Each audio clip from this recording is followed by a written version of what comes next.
yaitu PP nomor 99 tahun 2012 yang sangat bermanfaat, sangat menakutkan buat koruptor, dicabut. Sampai sekarang saya belum pernah mendengar pimpinan KPK kemudian merespon soal permasalahan ini.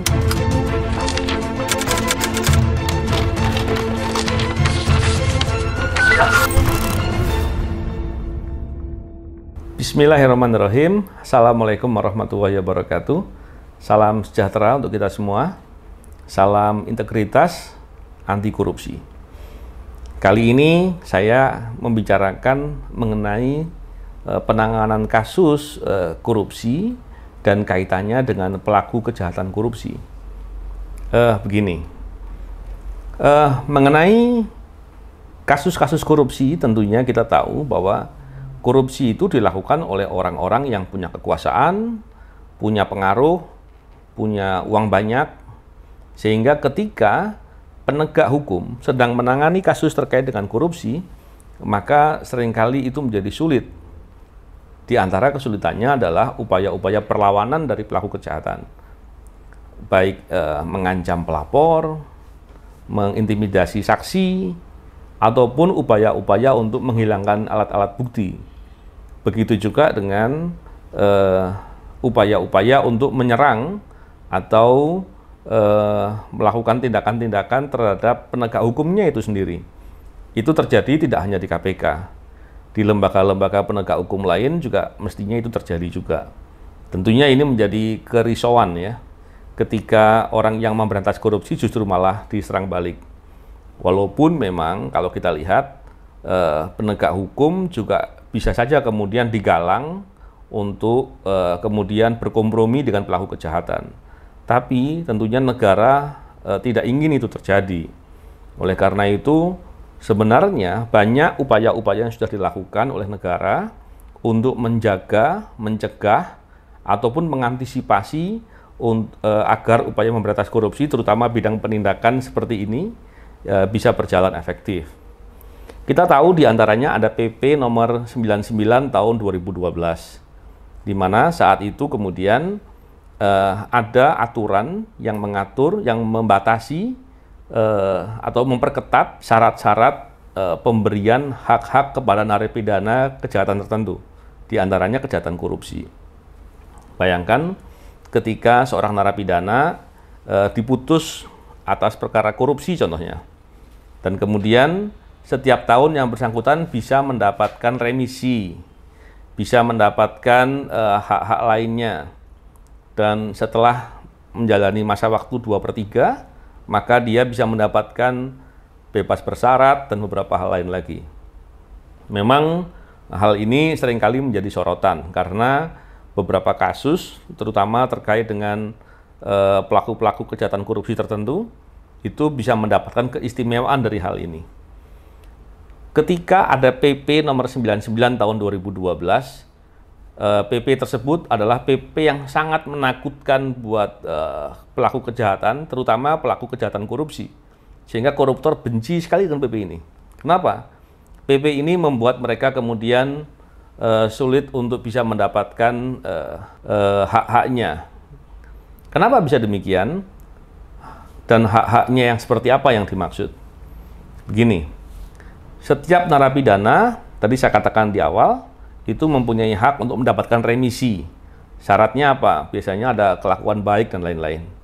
Dan kemudian mereka juga punya hak untuk mendapatkan bebas bersyarat dan beberapa hal lain lagi ya.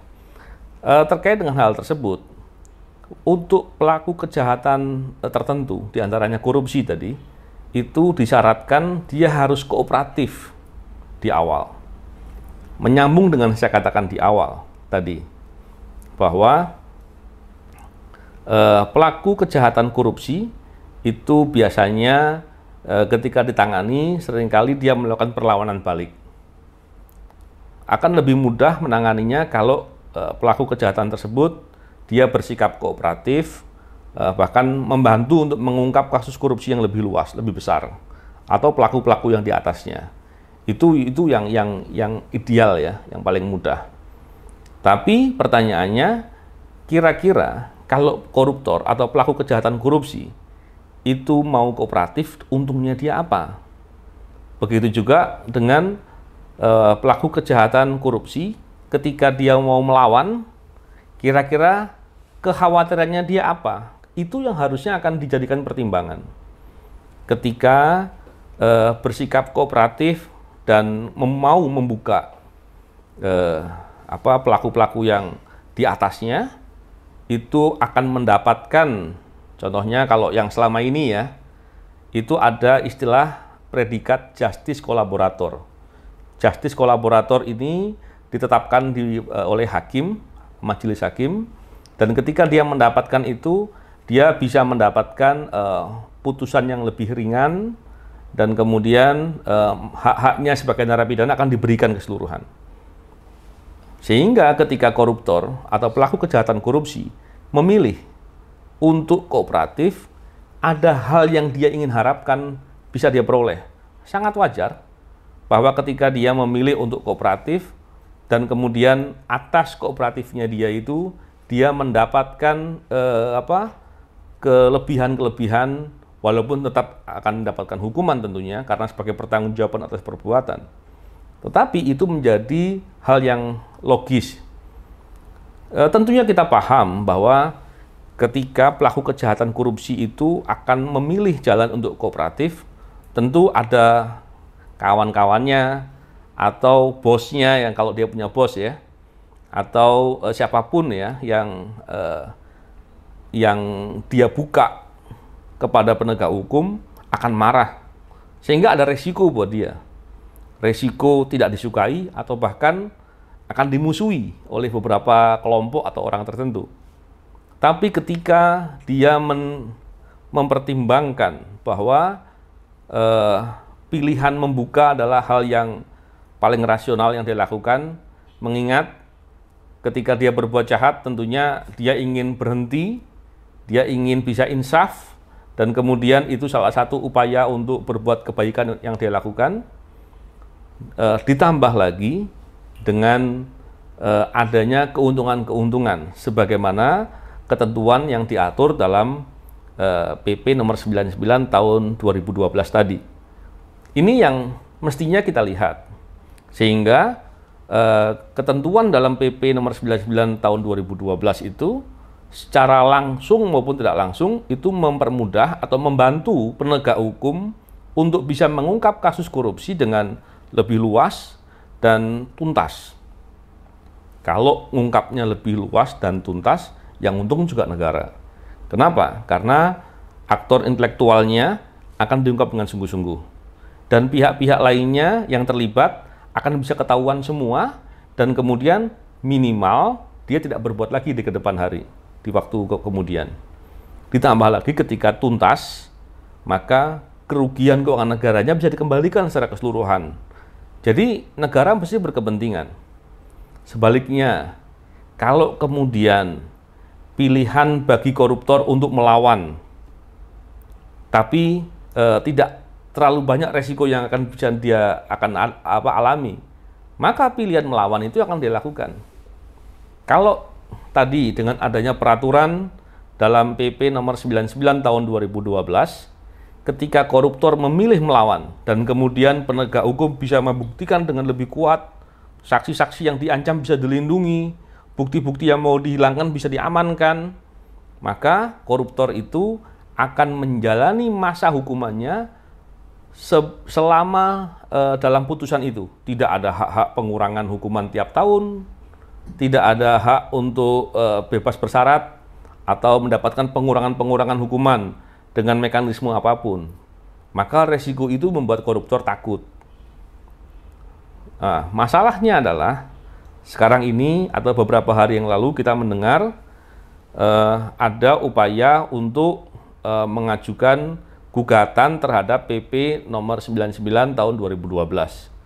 Saya kira gugatan itu sudah banyak dilakukan. Dan akhirnya PP tersebut dinyatakan dibatalkan. Ini musibah besar terhadap upaya memberantas korupsi. Sudah kita lihat beberapa waktu yang lalu KPK semakin lemah dan semakin sulit untuk bisa bekerja dengan efektif. Dan kemudian belakangan serangan-serangan lain semakin banyak dilakukan. Bahkan saya dan kawan-kawan juga bagian dari orang-orang yang disingkirkan ketika mau bekerja baik di KPK.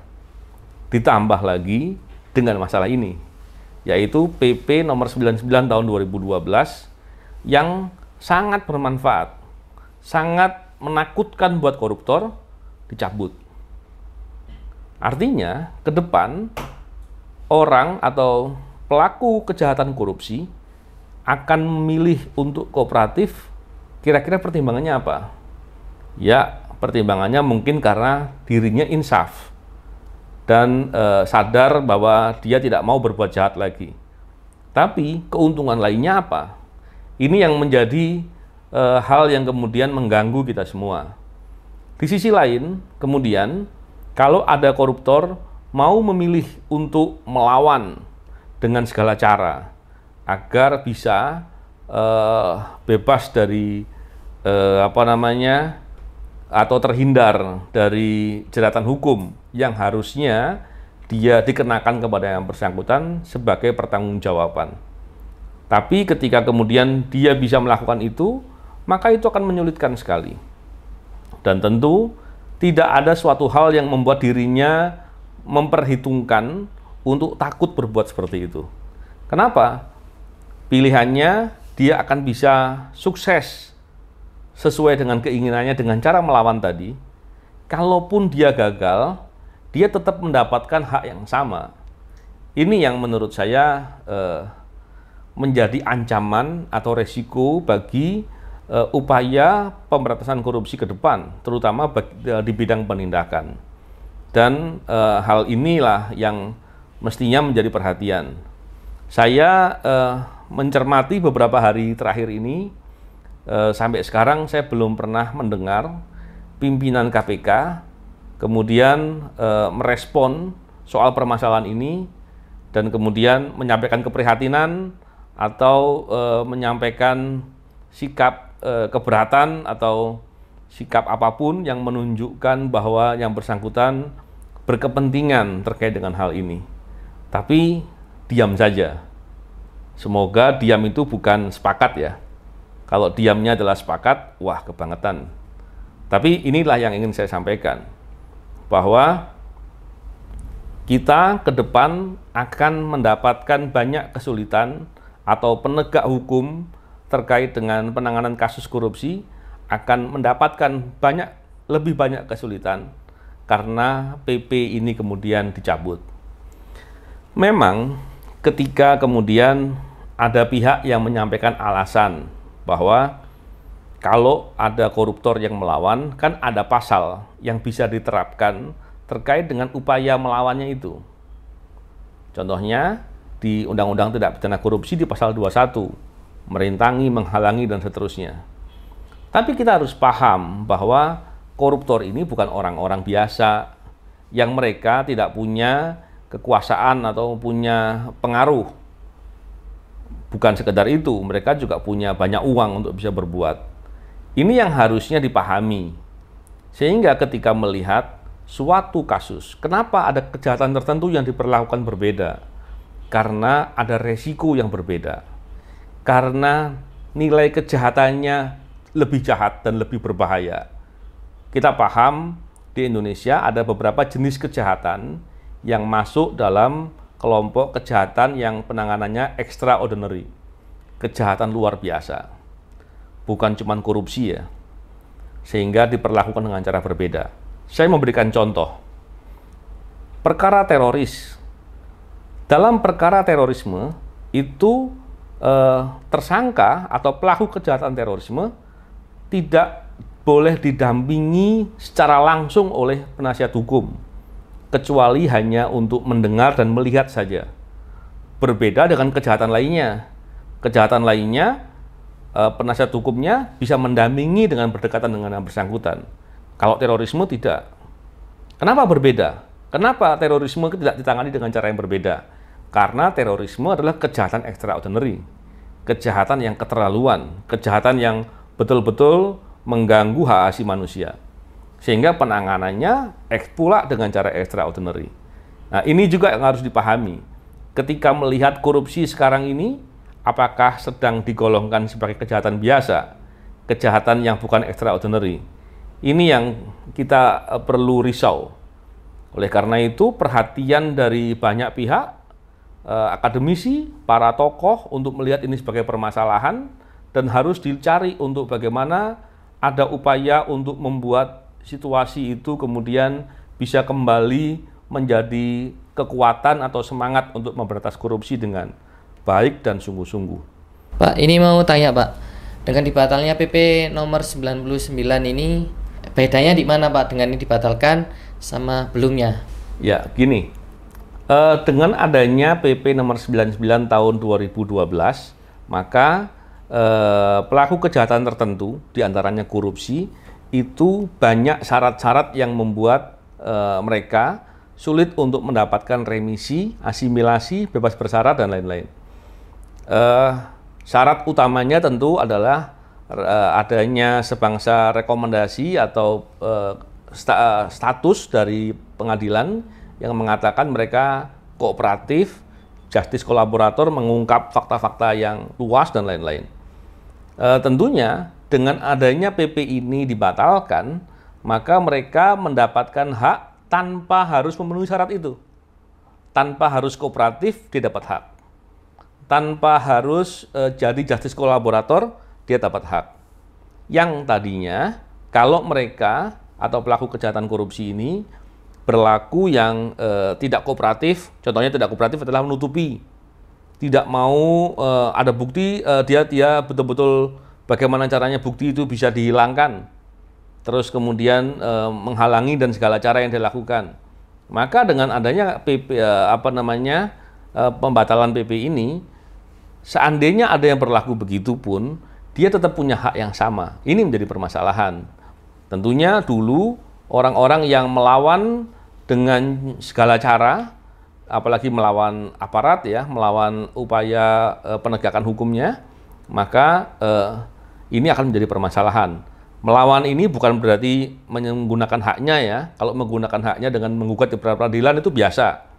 Tapi yang melawan dengan segala cara, yang berlaku tidak kooperatif, terus dia berbohong di semua proses, terus dia barangkali ada intimidasi tertentu kepada saksi-saksi, itu bisa menjadi hal yang membuat dia tidak mendapatkan hak apapun sebagai narapidana untuk terkait dengan remisi, asimilasi, dan lain-lain.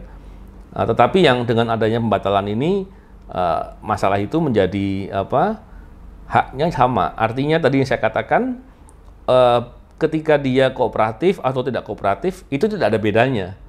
Apakah dia membuka kejahatan-kejahatan yang terjadi itu dengan terang benderang sehingga orang-orang yang terlibat di atasnya atau aktor intelektualnya itu bisa terungkap, atau kemudian dia malah melindungi mereka, itu nggak ada bedanya. Nah, ini yang saya katakan sebagai hal yang berbahaya tadi. Bisa dibilang pembatalan PP 99 ini kabar bahagia bagi para koruptor, Pak ya? Ya, bahkan ada seorang ahli yang mengatakan bahwa ini seperti karpet merah buat koruptor. Ini tentunya saya bisa memahami dan saya sependapat dengan itu. Karena ketika kemudian koruptor diberikan hak yang sama dengan pelaku yang kejahatan lainnya, maka seolah-olah koruptor itulah kejahatan biasa, bukan lagi extraordinary. Bayangkan tadi saya berikan contoh terkait dengan teroris. Ketika teroris kemudian boleh didampingi seperti sama halnya, maka terorisme seperti kejahatan biasa, bukan extraordinary. Itu contoh-contoh yang bisa kita analogikan. Kita mesti paham bahwa upaya memberantas korupsi itu harus didukung. Dan kalau kemudian dukungan itu kurang atau tidak ada, maka sulit sekali untuk bisa berharap pemberantasan korupsi akan bisa berjalan dengan efektif. Resikonya tentu sebaliknya. Ketika upaya memberantas korupsi itu semakin sulit dan semakin berat, maka itu seperti sedang memotivasi pelaku-pelaku korupsi untuk ayo berbuat gitu loh. Ini yang bahaya ya, dan tentunya kita semua khawatir dengan keadaan itu. Kita tidak ingin korupsi semakin banyak dan semakin berani berbuat korupsi. Kita bisa lihat belakangan ini keadaan tadi yang saya katakan semakin banyak dan semakin berani itu sedang terjadi. Kita dulu seringkali mendengar korupsi dengan nilai-nilai yang angka korupsinya nggak terlalu besar. Sekarang nilai korupsi sangat besar. Dan isu terkait dengan korupsi, kasusnya banyak sekali terjadi.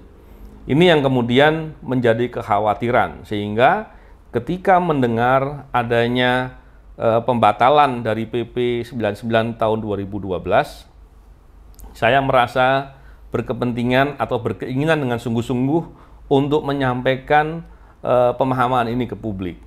Tentunya harapannya adalah kita semua yang mempunyai pemahaman bisa menyampaikan telaah, meneliti dengan sungguh-sungguh permasalahan ini, dan kemudian menyampaikan kritik-kritik yang tepat, yang kuat, agar ada perubahan, agar ada langkah dari negara untuk mengambil jalan penguatan upaya memberantas korupsi. Tentunya ini adalah kerisauan. Tapi ketika membiarkan ini tidak direspon, tidak diberikan kritik yang sungguh-sungguh, itu tentu suatu hal yang merugikan sekali. Oleh karena itu, pada kesempatan ini saya ingin juga mengajak para peneliti, akademisi, bahkan mahasiswa untuk mau membuat riset atau tulisan terkait dengan hal ini, agar upaya memberantas korupsi terdukung dan orang-orang yang punya pemahaman yang tidak tepat terkait dengan permasalahan ini bisa tercerahkan, sehingga tadi saya katakan upaya memberantas korupsi benar-benar mendapatkan dukungan. Kita bayangkan ketika korupsi semakin banyak dan pelaku korupsi semakin berani, itu sama halnya kita sedang melihat hadangan besar terhadap upaya pembangunan, upaya memajukan ekonomi, dan segala hal yang dilakukan pemerintah dengan hal-hal yang sesuai dengan tujuan negara. Oleh karena itu, kita semua yang punya pemahaman, jangan membiarkan ini, marilah kita kemudian merespon dengan sungguh-sungguh, yang dengan respon itu semoga ada perbaikan yang dilakukan. Itu saja yang perlu saya sampaikan, semoga bermanfaat. Salam integritas, anti korupsi.